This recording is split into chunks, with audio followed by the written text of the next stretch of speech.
విజయసాయిరెడ్డి ఎప్పుడెటుంటాడో ఏం చేస్తాడో తెలియదు, కానీ ఏటు మైండ్ గేమ్ ఆడుతున్నాడు అన్నమాట వాస్తవం. సరే, ఏం చేస్తున్నాడంటే రాజకీయాల్లో శాశ్వత శత్రువులు మిత్రులు ఉండరు అనే మాట నిజం కదా. కేవలం ప్రయోజనాలు ఉంటాయి అంటానికి ఎగ్జాంపుల్ అక్షరాల నిజం నిరూపించారు విజయసాయిరెడ్డి. ఇప్పుడు రాజకీయ సన్యాసం అన్న నోటితో మళ్లీ రాజకీయాల్లోకి రీఎంట్రీ ఇచ్చి సొంత పార్టీ ఎంపీలనే టార్గెట్ చేయడం అనేది ఏపీ రాజకీయాల్లో ప్రస్తుతం ఉన్న హాట్ టాపిక్. రాజ్యసభ వేదికగా విమర్శలు చేశారంటే ఏం జరిగిందో చూద్దాం. అమరావతి బిల్లు మీద రాజ్యసభలో ఒక పక్క చర్చ జరుగుతుంటే కాంగ్రెస్ ఎంపీ రేణుకా చౌదరి జగన్ ఉద్దేశించి కమ్మరావతి అని పాత వ్యాఖ్యలు గుర్తు చేస్తూ విమర్శలు చేశారు ఆయన. అక్కడున్న వైసీపీ ఎంపీలు మౌనంగా ఉండటాన్ని విజయసాయిరెడ్డి తప్పుపడుతున్నారు. మీ అధ్యక్షుడిని అంత మాట అంటుంటే మీకు చీమ కుట్టినట్టయినా లేదా, ఎవరని రెచ్చగొడుతున్నారు? ఆయన సంధించిన బాణం ఇదే. మరి దీని వెనక అసలు అర్థం కూడా ఉంది. సాయిరెడ్డి గేమ్ ప్లాన్ ఇదని చెప్పాలి, డిఫెన్స్ నుంచి అఫెన్స్ వరకు. అయితే ఈ ట్వీట్ చేయడానికి 3 ఇంపార్టెంట్ కారణాలు కనిపిస్తున్నాయి.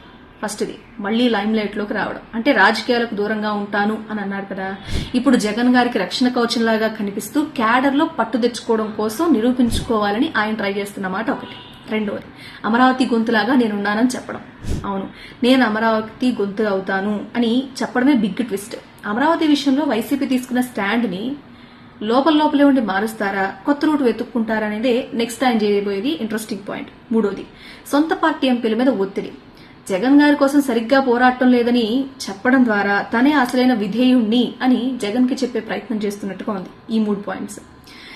సో ఒకప్పుడు జగన్ గారికి రైట్ హ్యాండ్ అని మాట్లాడిన విజయసాయిరెడ్డి తర్వాత సైలెంట్ అయిపోయారు.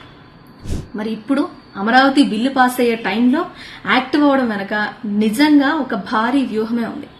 చంద్రబాబు గారు లీగల్ లాక్ వేస్తే విజయసాయిరెడ్డి మాత్రం పొలిటికల్ అటాక్ మొదలు పెట్టేశారు. వెనక ఎవరున్నారు?